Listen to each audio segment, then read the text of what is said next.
തൊട്ടാൽ പൊള്ളുമെന്ന അവസ്ഥയാണ് ഇപ്പോൾ സ്വർണത്തിന്റേത്. പവന് 2200 രൂപ വർദ്ധിച്ച് ആദ്യമായി 74,000 കടന്ന സ്വർണവില സർവകാല റെക്കോർഡിൽ തന്നെയാണ്. കഴിഞ്ഞ 12 ദിവസം കൊണ്ട് $560 വില വർധനവാണ് അന്താരാഷ്ട്ര സ്വർണവിലയിൽ ഉണ്ടായത്. സ്വർണം വാങ്ങാൻ തയ്യാറായി നിൽക്കുന്നവർ കുറച്ച് കഷ്ടപ്പെടുമെങ്കിലും വിറ്റ് പണമാക്കാനിരിക്കുന്നവർക്ക് നല്ല സമയം തന്നെയാണിപ്പോൾ. സ്വർണം വിൽക്കണമെങ്കിലും പേപ്പർ വർക്കും കാര്യങ്ങളും ഒക്കെ ഉണ്ടാകാറുണ്ട്. എന്നാൽ സ്വർണം ഉരുക്കി തൂക്കവും പരിശുദ്ധിയും ഒക്കെ അളന്ന് അന്നത്തെ വില നോക്കി അപ്പോൾ തന്നെ ATM പോലുള്ള മെഷീനിൽ നിന്നും കാശ് കിട്ടുമെന്ന് പറഞ്ഞാൽ വിശ്വസിക്കുമോ? എന്നാൽ സ്വർണം ഇടപാടിന് അങ്ങനെ ഒരു യന്ത്രം ഒടുവിൽ യാഥാർത്ഥ്യമായിരിക്കുകയാണ്. എന്നാൽ നമ്മുടെ നാട്ടിലല്ല എന്ന് മാത്രം. ചൈനയിലാണ് സ്മാർട്ട് ഗോൾഡ് ATM യാഥാർത്ഥ്യമായിരിക്കുന്നത്. ചൈനയിലെ കിങ്ഹുഡ് ഗ്രൂപ്പ് എന്ന കമ്പനിയാണ് ഈ ഒരു സ്മാർട്ട് ഗോൾഡ് ATM വികസിപ്പിച്ചിരിക്കുന്നത്.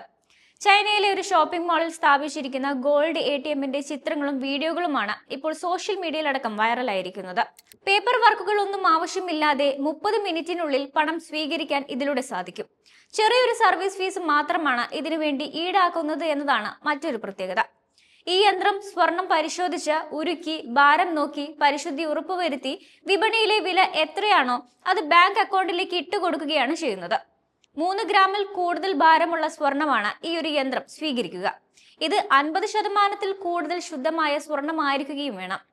അരമണിക്കൂറിനുള്ളിൽ ഇടപാടുകൾ നടക്കും എന്നതാണ് യന്ത്രത്തിന്റെ സവിശേഷത.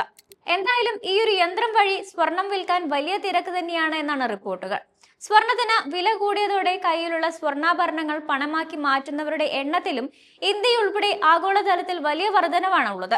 സ്വർണത്തിന്റെ പുനരുപയോഗ പ്രക്രിയയ്ക്ക് ഈ സ്മാർട്ട് ഗോൾഡ് ATM ഉപയോഗപ്പെടുമെന്നാണ് അതിന്റെ വാണിജ്യാടിസ്ഥാനത്തിലുള്ള നേട്ടമെന്ന് ഷാങ്ഹായ് ഗോൾഡ് അസോസിയേഷൻ അംഗം ഷു വെയ്ക്സിൻ പറഞ്ഞു. സ്വർണ്ണാഭരണങ്ങളുടെ വലിയൊരു വിപണിയായ ഇന്ത്യയിലും ഇത്തരത്തിലുള്ള ATMകൾ വന്നാൽ നന്നായിരിക്കുമെന്നാണ് പലരും കമന്റ് ചെയ്യുന്നത്.